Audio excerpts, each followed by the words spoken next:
ada kekuatannya pada pintu. Melu-melu uang kono lho. Alah, melu mek opo melu. Ono kekuatanmu. Ayo. Coba ora.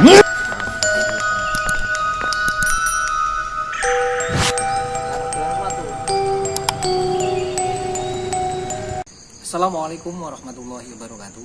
Masih bersama kami tim Dunia Gaib dan Kang Santri Blora. Di kesempatan pada malam hari ini kita kehadiran teman-teman saudara-saudara kami, yaitu dari Mas Ken dari Malang Mas ya, dan Mas Mujib dari Cirebon.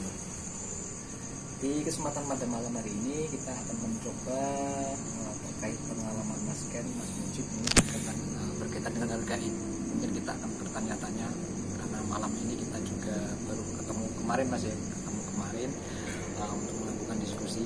Mas Ken, bisa diperkenalkan Mas, pemirsa asalnya mana? Mungkin teman-teman juga ingin tahu juga Mas Ken. Ya, seperti saya Ken ya, dari Malang. Jadi kalau terkait dengan hal-hal yang tidak nampak ya, istilahnya terkait dengan rasa, jangan usah jauh-jauh di tempat ini. Saya masuk tepatnya di sekitar lorong itu, nampak maka itu ada dua kentongan ya, dari kayu milik patung apa itu, kalau senang itu ada taram, cuma saya belum tahu apa, dan belum sempat untuk dan coba bisa sekali. Oh gitu. Ya. Mungkin Mas Mujib sendiri Mas di area sini Mas, sepengetahuan Mas Mujib atau mungkin kerasa apa atau mungkin hal apa yang dilihat Mas Mujib Mas? Kalau untuk saya pribadi belum rasakan ada aura mistis itu belum. Saya ya setiap ibadah masuk ke tempat ini saya nggak bisa langsung gitu. Mungkin kalau misalnya 2 hari 3 hari baru bisa merasakan. Oh, berarti butuh beberapa proses untuk merasakan Mas. Tapi Mas Mujib sendiri pernah pengalaman dari kecil sampai dewasa ini mungkin bertemu dengan beberapa makhluk sakral atau makhluk halus, pernah apa tidak Mas? Punya pengalaman apa tidak? Kalau melihat langsung sih emang belum pernah ya. Tapi kalau misalnya kayak semacam yang tuh bau-bauan gitu kan, misalnya kelihatan bau bunga terlalu menyengat gitu, itu udah pernah. Itu cuma bau-bau saja, tidak ada pengalaman mungkin ini sosok genderuwo kelihatan atau mungkin sosok kuntilanak kelihatan, belum pernah sama sekali. Belum pernah. Tapi Mas Ken sendiri Mas, ini Mas Ken kan sebagai mohon maaf di rumah, Mas Ken kan hobi naik gunung guys, atau mungkin touring di gunung. Mungkin kan ini kan berkaitan dengan hal-hal seperti itu kan sudah terbiasa Mas. Mungkin Mas Ken sendiri punya pengalaman apa yang sekiranya makhluk kayak itu nampak, benar-benar nampak Mas, bukan cuma sekedar kita melihat dengan mata batin, tapi dengan benar mata kasat mata bisa melihat Mas. Pernah apa tidak Mas? Ya tentu ya, namanya di gunung, tempat yang yang jarang diambah oleh manusia. Bagi kami suka memilih pendakian yang tempatnya itu ekstrim ya, bukan wisata. Namun biasanya kalau kami melihat itu ya wujudnya jelas, tapi yang tidak jelas itu bagian muka biasanya. Itu biasanya yang di gunung yang sering nampak apa Mas? Mungkin sosok kuntilanak atau mungkin wili atau hal-hal lain. Oh ya, kebetulan wilayah-wilayah yang kami tuju kan yang berkaitan dengan sejarah, sejarah peninggalan kerajaan, sehingga yang kami nampakkan juga ya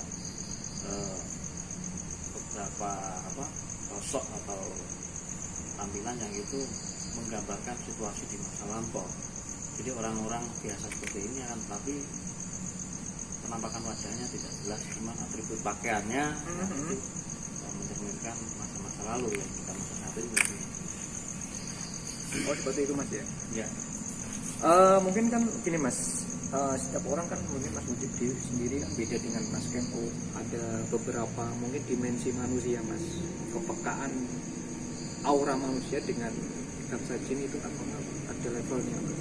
Ada level tingkat agama, tingkat kebersihan juga, kebersihan hati, kebersihan pikiran juga itu berpengaruh sekali untuk terangsang dimensi lain mas, kan seperti itu mas.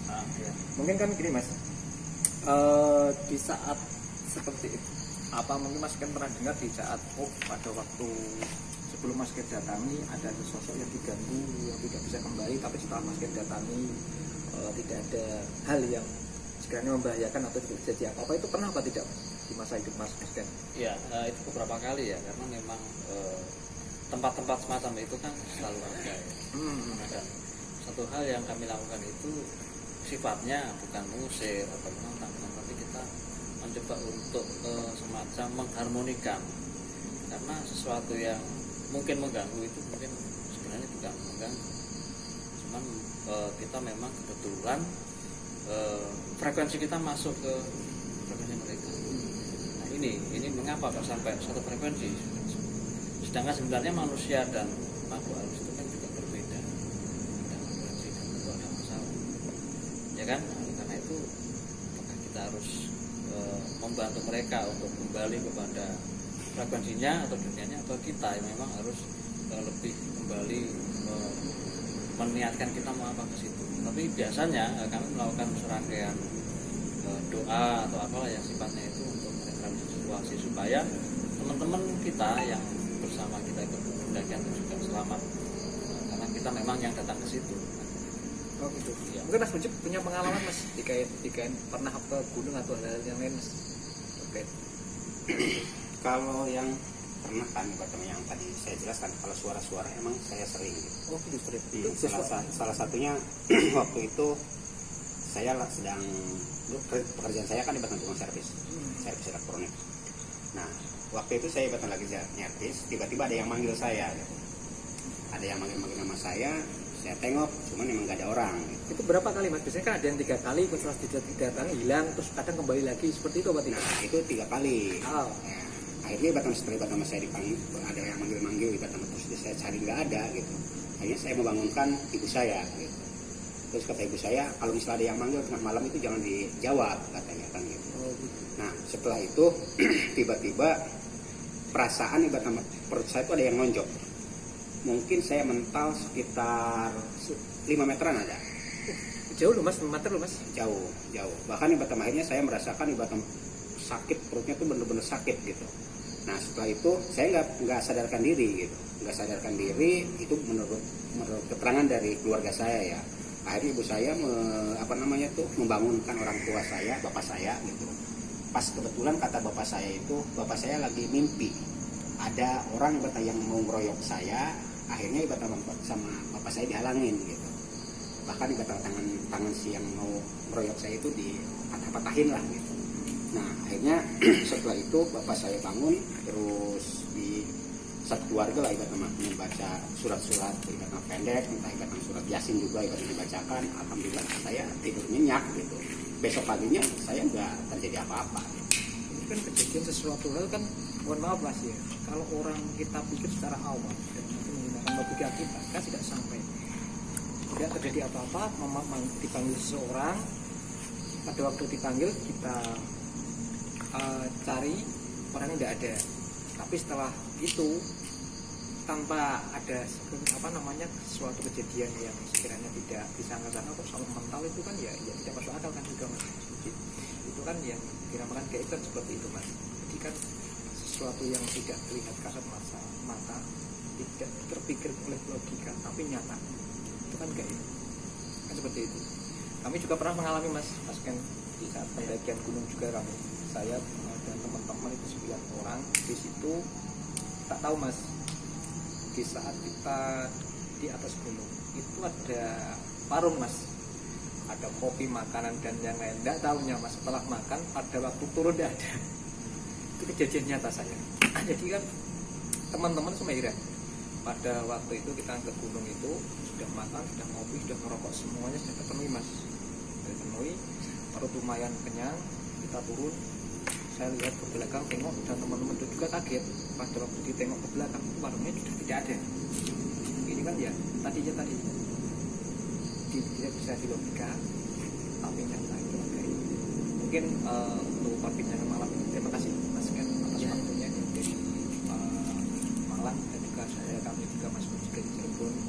apa Mas yang mau disampaikan mungkin untuk warga Malang atau mungkin untuk Cirebon Mas, semoga kesempatan di channel kami Mas Mujib ini nanti mungkin bisa didengar mungkin Bupati Cirebon atau mungkin Wali Kota Cirebon, apa yang mau disampaikan terkait mungkin keseharian Mas Mujib. Kebetulan dua saudara kami ini aktivis disabilitas, mungkin Mas Ken dulu Mas mau apa yang disampaikan ke pemerintah Malang Mas?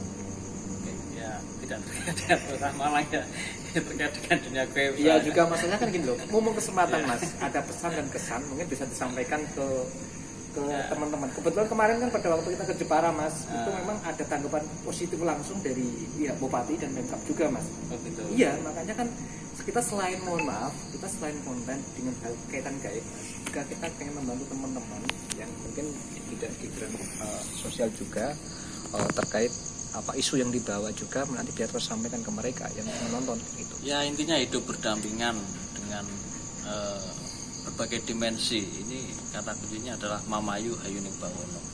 Mamayu itu melindungi, Hayuning itu keharmonian, Bawono itu alam semesta. Jadi insya Allah dengan berpegang pada prinsip itu ya insya Allah hidup kita itu aman, tentram, bahagia, sejahtera. Nah itulah kira-kira. Oke, Mas, Ya. mungkin Kalau pesan saya ya, emang yang namanya makhluk halus itu kan makhluk gaib gitu, yang tidak bisa dilihat gitu kan. Tapi kita juga harus yakin, harus punya keyakinan bahwa selain ibarat nama manusia itu ada makhluk-makhluk halus ibaratnya yang mungkin ibarat nama dari kasat mata itu nggak bisa terlihat, tapi emang ada di sekitar kita. Jadi kita harus yakin karena yang namanya Allah juga itu sifatnya gaib, tidak bisa dilihat. Tapi kita harus percaya dengan adanya ibarat nama Allah yang menciptakan alam semesta ini. Oke, terima kasih untuk semuanya saudara kami yang hadir pada malam hari ini di channel kami. Mungkin terima kasih Mas Ken. Ya, terima untuk kasih kehadirannya. sama-sama ya. Mas Mujib. Terima kasih ya. Oke, pemirsa di rumah jangan lupa dukung channel kami dan tonton terus Dunia Gaibura dan kami Santu Bora. Semoga pertemuan kami dengan saudara kami di malam hari ini bisa membawa keberkahan dan juga keanugeraan oleh Allah Subhanahu Wa Taala, dan kami doakan terus yang setiap menonton channel kami diberikan kesehatan, keselamatan dan kelancaran rezeki oleh Allah Subhanahu Wa Taala. Jadi kami assalamualaikum warahmatullahi wabarakatuh. Waalaikumsalam. Serius ya.